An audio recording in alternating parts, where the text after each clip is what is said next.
आज मैं आपको अजमेर कांड की एक ऐसी सच्चाई बता रहा हूं जिसपे न कभी लोकसभा में चर्चा हुई, न राज्यसभा में चर्चा हुई, न राजस्थान की विधानसभा में चर्चा हुई, न हाईकोर्ट में चर्चा हुई, न कभी सुप्रीम कोर्ट में चर्चा हुई। और दुख तो इस बात का है कि कभी खबर पालिका में भी उस पर गंभीरता के साथ चर्चा नहीं हुई। 1990 में राम मंदिर मूवमेंट अपने पीक पे था और यह पूरा का पूरा मूवमेंट 1990, 1991, 1992 तक चला।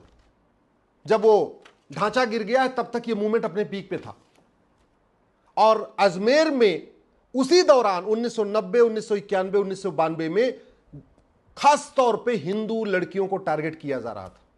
यह जो पूरा राम मंदिर का मूवमेंट था उससे बदला लेने के लिए लड़कियों को टारगेट किया जा रहा था। और टारगेट करने वाले कौन थे? अजमेर की एक बड़ी दरगाह से कनेक्टेड लोग थे। बदला ले रहे थे कि ठीक है तुम बनाओ राम मंदिर, हम तुम्हारी लड़कियों के साथ बलात्कार करेंगे। दुर्भाग्यवश 32 साल के बाद अब उनको सजा हुई है, लेकिन उनको बलात्कार की सजा मिली है। हिंदू होने के नाते जो उन्होंने बलात्कार किया था उसकी सजा नहीं मिली और सजा मिल भी नहीं सकती, क्योंकि हमारे देश में बलात्कार के लिए तो कानून है, बलात्कार के लिए सजा का प्रावधान है। लेकिन अगर पाक नापाक के आधार पर बलात्कार किया जा रहा हो, अगर इसलिए बलात्कार किया जा रहा है कि यह तो काफिर है, इसलिए बलात्कार किया जा रहा है, ये तो हिंदू है, ये तो जैन है, ये तो बौद्ध है, ये तो सिख है, अगर इसलिए बलात्कार हो रहा है कि ब्राह्मण है या क्षत्रिय है या वैश्य है या दलित है, तो उसके लिए अलग से कोई सजा ही नहीं है, उसके लिए अलग से कोई कानून नहीं है। हमारे यहां जो पॉक्सो कानून है या रेप के लिए प्रावधान है, उसमें इस पे कहीं है ही नहीं है कि बलात्कारी की मंशा क्या थी। अपराध में सबसे इंपॉर्टेंट होता है कि अपराध करने वाला किस मंशा के साथ बलात्कार कर रहा है, किस इंटेंशन के साथ बलात्कार कर रहा है। 1990, 1991, 1992 में जो अजमेर में बलात्कार हुआ था, और एक नहीं सैकड़ों बेटियों के साथ हुआ था, ब्राह्मण बेटियों के साथ भी बलात्कार हुआ था, क्षत्रिय बेटियों के साथ भी हुआ था, वैश्य माहेश्वरी जैन समाज की बेटियों के साथ बलात्कार हुआ था, दलित बेटियों के साथ भी बलात्कार हुआ था। वो केवल इसलिए बलात्कार नहीं हुआ था कि वो वहसी थे, वो दरिंदे थे, उनको केवल लड़कियों से बलात्कार करना था। वो बलात्कार इसलिए हुआ था कि वो लड़कियां हिंदू थी या जैन थी या सिख की बेटियां थी, ब्राह्मण थी, क्षत्रिय थी, वैश्य थी, दलित थी, कुल मिला के वो काफिर लड़कियां थी। तो जो सजा मिली है वो तो बलात्कार की मिली है। उस इंटेंशन की सजा कहां मिली, उस मनसा की सजा कहां मिली जिस इंटेंशन के साथ, जिस मनसा के साथ बलात्कार किया गया था। और कानून का खौफ क्यों नहीं पैदा हुआ? क्योंकि इनको फांसी होनी चाहिए थी, लेकिन हमारे पास ऐसा कोई कानून नहीं है। 32 साल लंबा क्यों चला मामला? क्योंकि हमारे पास नार्को पॉलीग्राफ ब्रेन मैपिंग कानून नहीं है। मैं तो आज कह रहा हूं, आज मैं राजस्थान की सरकार से कह रहा हूं, अभी डिस्ट्रिक्ट कोर्ट ने सजा दिया है, आप डिस्ट्रिक्ट कोर्ट में एक एप्लीकेशन फाइल करिए कि हमको इनका इंटेंशन समझना, इन्होंने किस इंटेंशन के साथ बलात्कार किया था।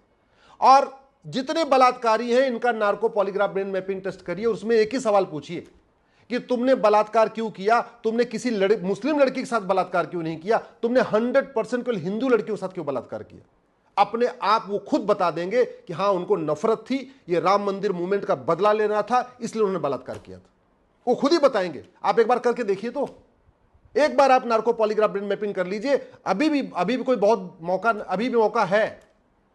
अगर डिस्ट्रिक्ट कोर्ट नहीं मान ली तो हाई कोर्ट में अपील करिए कि हमको इनको फांसी चाहिए। और दूसरा, हमको इनका इंटेंशन समझना, हमको इनकी मंशा समझना है कि इन्होंने 100% केवल हिंदू लड़कियों के साथ ही बलात्कार क्यों किया, एक भी उसमें मुस्लिम क्यों नहीं है, एक भी उसमें और कोई क्यों नहीं है।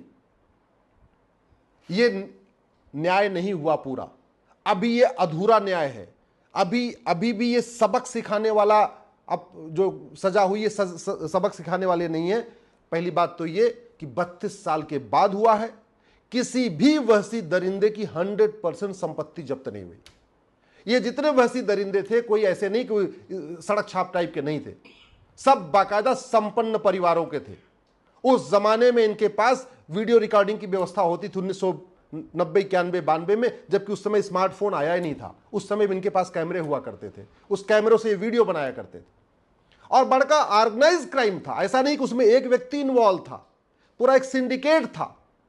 तो न उस पूरे सिंडिकेट के हिसाब से इनको सजा मिली, इनको तो सिंपल बलात्कार की सजा मिल गई। इनको केवल और केवल इनकी मंशा के लिए इनको सजा नहीं मिली, इनके इंटेंशन के लिए इनको सजा नहीं मिली। हां, इन्होंने रेप किया इसलिए सजा मिल गई।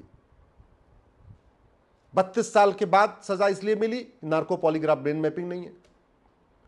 फांसी इसलिए नहीं हुई कि हमारे पास अगर आदमी कोई नफरत के आधार पर बलात्कार कर रहा हो, हिंदू होने के आधार पर बलात्कार कर रहा हो, तो ऐसा हमारे पास कोई कानून नहीं है, आज भी नहीं है, ना उस समय था ना आज है। समाधान क्या है?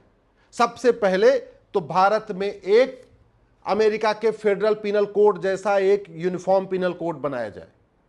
अमेरिका के जो फेडरल पिनल कोड है, इसमें जो मर्डर है, उस मर्डर में भी यह देखा जाता है कि उसका इंटेंशन क्या था।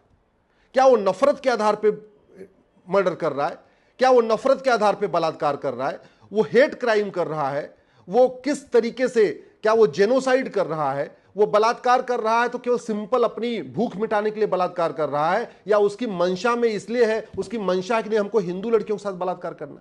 हमने ऐसा कहीं कानून बनाया नहीं, हमने मंशा इंटेंशन पे कोई फोकस ही नहीं किया। हमारे यहां मर्डर की एक धारा है, अमेरिका में मर्डर की 10 धारा है। ये मैं आपको फेडरल पिनल कोड दिखा रहा हूं, आपको दिख रहा हो, अलग अलग मर्डर की अलग धारा, बुचरिंग की अलग धारा, मैनस्लॉटर की अलग धारा, जेनोसाइड की अलग धारा, हेट क्राइम की अलग धारा।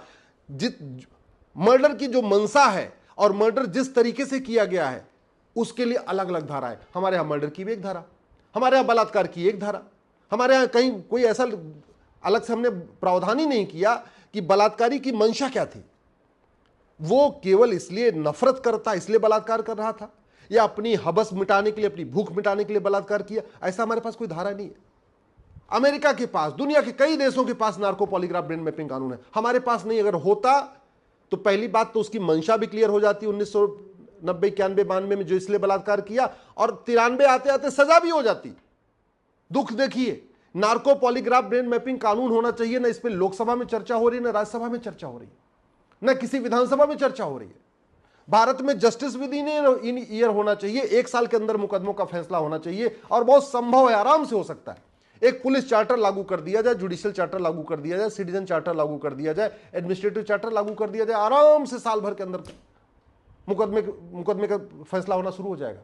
लेकिन न लोकसभा में चर्चा हो रही है, न राज्यसभा में हो रही है, न विधानसभा में हो रही है, न डिस्ट्रिक्ट कोर्ट में इस पर चर्चा हो रही है जस्टिस विद इन ईयर के ऊपर, न हाई कोर्ट में हो रही है, और बाकी तो छोड़िए, खबर पालिका में भी चर्चा नहीं हो रही, मीडिया में भी चर्चा नहीं हो रही। समाधान इसका है जस्टिस विद इन ईयर, और दूसरा समाधान है भारत में one nation one education system. आप याद रखिए, नफरत के आधार पे जो है बलात्कार होते हैं, बाकायदा स्कूलों में सिखाए जाते हैं, और ये 1 स्कूल 2 स्कूल नहीं, भारत में 5 लाख स्कूल चल रहे हैं। 5 लाख स्कूलों में पाक नापाक सिखाया जाता है, 5 लाख स्कूलों में नफरत करना सिखाया जाता है, 5 लाख स्कूलों में सिखाया जाता है कि जो नहीं मानते, जिस रिलीजन को हम मानते हैं, अगर उसको जो नहीं मानता वो काफिर है, उसको लूटो, उसको मारो, हत्या करो, बलात्कार करो, उसको कन्वर्ट करो, सब जायज है। ऐसे 1-2 नहीं, भारत में 5 लाख स्कूल चल रहे हैं। सरकार अगर चाहती है भारत बचे, भारत की हालत अफगानिस्तान जैसी ना हो, भारत की हालत पाकिस्तान जैसी ना हो, भारत की हालत बांग्लादेश जैसी ना हो, जो 1947 में हुआ था या 2024 में बांग्लादेश में हो रहा है, या जो 1990 में कश्मीर में हुआ था, वो बचे हुए भारत में न हो, तो सरकार को तत्काल भारत में यूनिफॉर्म एजुकेशन सिस्टम लागू करना ही चाहिए। 10वीं तक, कम से कम 10वीं तक one nation one education board, one nation one syllabus, one nation one curriculum, कोई विदेशी भाषा नहीं, कोई विदेशी किताब नहीं, कोई विदेशी तालीम नहीं, केवल भारतीय भाषा, भारतीय शिक्षा, भारतीय संस्कार, हमारे पूर्वज, हमारा इतिहास, हमारे ऋषि महर्षि, हमारी भारत की जो वैचारिक हमारा हिंदू जीवन पद्धति है, केवल और केवल ये सिखाया जाए। वसुधैव कुटुंबकम सिखाया जाए, जननी जन्मभूमि से सिखाया जाए, जो वेद पुराणों में हमारे ऋचाएं लिखी उनको सिखाया जाए, भगवत गीता सिखाया जाए। और ये बात मैं इसलिए बार बार कह रहा हूं, अगर हमने गुलामी के नाम नहीं हटाए, गुलामी के निशान नहीं हटाए, गुलामी की कुरीतियां खत्म नहीं किया, गुलामी की कुप्रथाएं खत्म नहीं किया, अगर हमने गुलामी की पुलिस व्यवस्था नहीं बदली, गुलामी की दंड व्यवस्था नहीं बदली, गुलामी की न्याय व्यवस्था नहीं बदली, अगर हमने गुलामी की प्रशासनिक व्यवस्था नहीं बदली, अगर हमने गुलामी के चीजों को जारी रखा, अगर हमने कांग्रेस ने जो 50 कानून बनाए इस भारत को बर्बाद करने के लिए, उन कानूनों को खत्म नहीं किया, चाहे वक्फ एक्ट है, चाहे माइनॉरिटी कमीशन एक्ट है, चाहे ऐसे 50 कानून जो चल रहे, तो याद रखिएगा भारत बर्बाद हो जाएगा। अगर हमने ये विशेष दर्जा बंद नहीं किया, विशेष स्कूलों को बंद नहीं किया, विशेष बोर्ड नहीं बंद किया, विशेष ट्रिब्यूनल नहीं बंद किया, विशेष आयोग नहीं बंद किया, विशेष मिनिस्ट्री नहीं बंद किया, तो 2047 में वही होगा जो 1947 में हुआ था। इसलिए मैं आपसे निवेदन कर रहा हूं, भारत में जस्टिस विद इन ईयर लागू करने की मांग करिए, समान शिक्षा समान नागरिक संहिता लागू करने की मांग करिए, घुसपैठ नियंत्रण के खिलाफ कठोर कानून की मांग करिए, धर्मांतरण नियंत्रण के लिए कठोर कानून की मांग करिए, जनसंख्या नियंत्रण के लिए कठोर कानून की मांग करिए, अश्लीलता नियंत्रण के लिए कठोर कानून की मांग करिए, नशा नियंत्रण के लिए कठोर कानून की मांग करिए। ये कानून ही आपको बचा पाएंगे, हमें बचा पाएंगे, आपके बच्चों को बचा पाएंगे, हमारे बच्चों को बचा पाएंगे। नहीं तो ये आज के नेता, अभिनेता, लेखक, बुद्धिजीवी, पत्रकार, कलमकार जो सुबह से लेकर शाम तक बकवास बतौलेबाजी कर रहे हैं ट्विटर पे, फेसबुक पे, इंस्टाग्राम पे और जगह, ये 25 साल के बाद खुद तो भाग जाएंगे, हमें और आपको मरने के लिए ही छोड़ के चले जाएंगे।